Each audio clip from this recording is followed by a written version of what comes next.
never thought that to repeat music well was music. Mostly it's the experiencing of it and replaying it in different ways. You know? How did the group come to that conclusion, given... Just the way it feels. So what was happening in music when you guys became a band? Blues, you know, if you just played the blues, it was just blues, you know. And we figured that we were weird enough that we could just say it as we wanted to say it. We didn't have to be anybody else, you know. It was just a wide open feeling. And also the acid, you know. Yeah. The LSD was a big part of it, you know, that freed the whole structure, you know. Anything can go. Sometimes we would stop playing in the middle. People would stop and look around and we didn't have anything to say, and then we'd start up again. And it was that kind of a loose situation. It wasn't a song, you know, it wasn't for entertainment. You know, mostly we were playing for your salvation, man, you know. You were playing for it, you know. You weren't playing for the group, I mean for the 350, you know. You were playing because that's what you had to do, man. You were going to church. We used to call it church, you know. It's the closest thing to church I got. Yeah, that's what we used to call it, you know. We used to say, when we didn't call it rehearsal, we would call it going to church. So that's still that. It seems like various people at various times have had little attitude difficulties, and yeah. You can beat the shit out of this thing, and it's still there, and it laughs at you and says, "Come on back, boy, you're still here." Shake the walls down on this thing, and the walls, the bad shit'll crumble, and the good shit'll stay, and then you'll know what's worth it, what counts.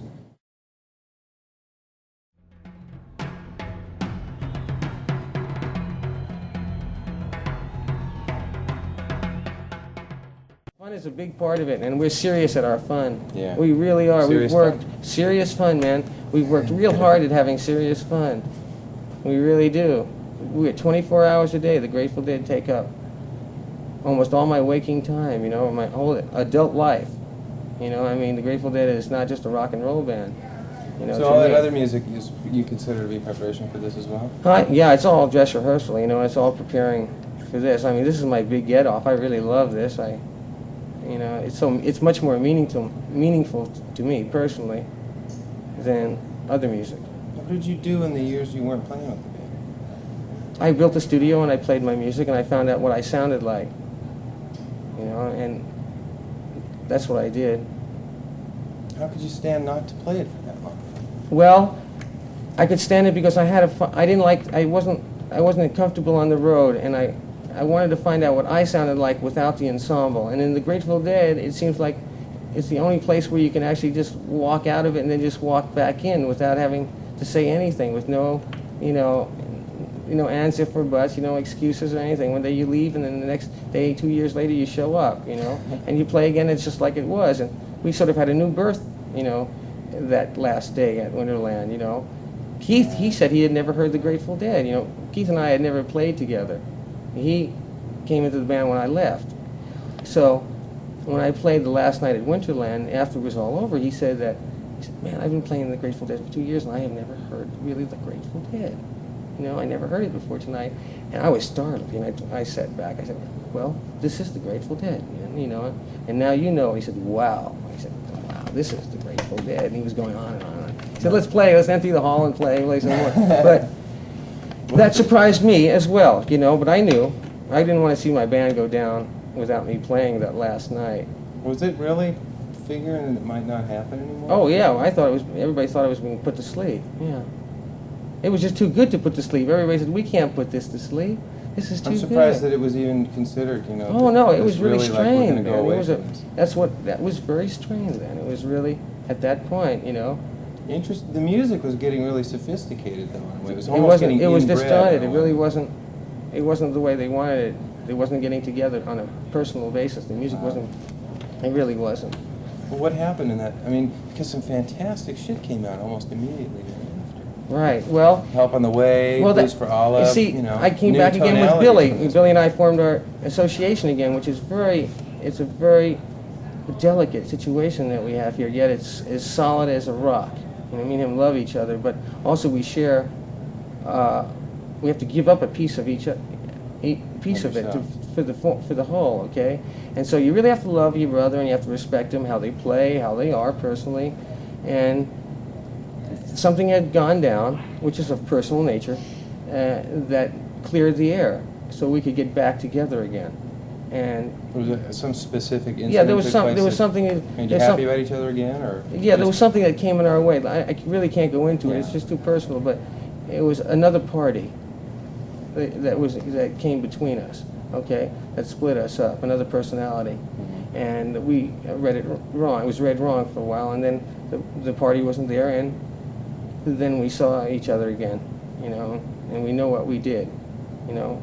It was like, welcome back. Well, yeah, and it was, you know, and that's the way it was. That's the way it felt. That's what everybody said. And so we went on from there, and then we went into Blues for Allah, and then all that stuff came out, and it was another shot. And it sort of just keeps going like that. It has these cycles. The Grateful Dead has been around long enough to go into the cyclier kind of formations, which I think builds to the music. You know, we're getting better. Like we listened to Blues for Allah the other day. We were trying to cop one of the tunes from it, Slipknot or something, and we play so much better than we did then. You know, and technically on our instruments. The song's back. And now we're going to play that thing differently and much better. You know, and it gives you hope, knowing that you've been at it for so long and you're not going downhill. You're getting, you know, better at it. We're more popular at what we, you know, we're drawing more people, and we're progressing. You know, we're not standing still.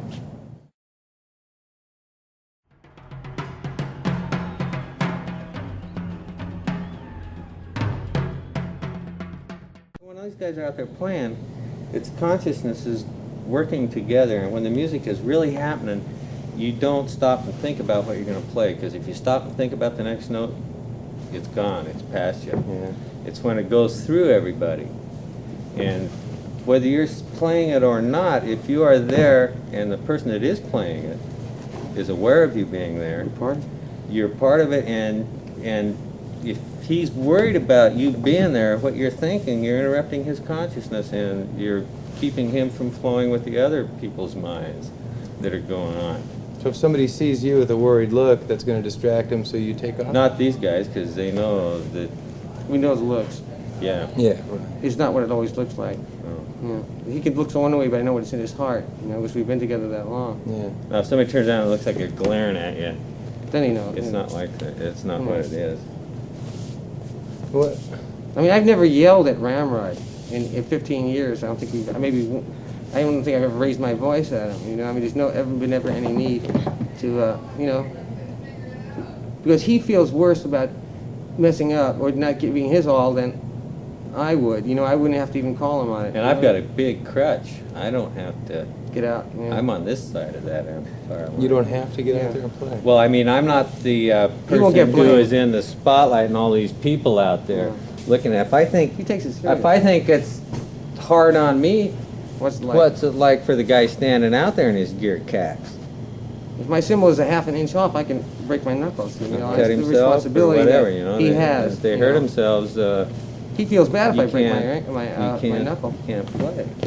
You know, if he loses something, he'll take glass out, he'll take brass and wood and things like that and bring it back. That's not an easy task, you know. We just used to have drums. Now we have all these little percussion instruments that we take out, instruments that weigh hundreds of pounds as well as ounces, and they're all, you know, brought back as good as they went. That's a great art. It's a new art form. They're the best at what they do. And it means a lot to a musician if he's playing and he just looks back and sees the people back there and somebody, you know, you nod at the same time. Yeah. It's like it's important to know it's there. You don't have to look around to see if the person's paying attention. You never have to worry. You never have to tell Ramrod what to do. He's self-motivated. That's the other thing. But you gotta, Everybody in the Grateful Dead is self-motivated. Nobody's anybody's boss.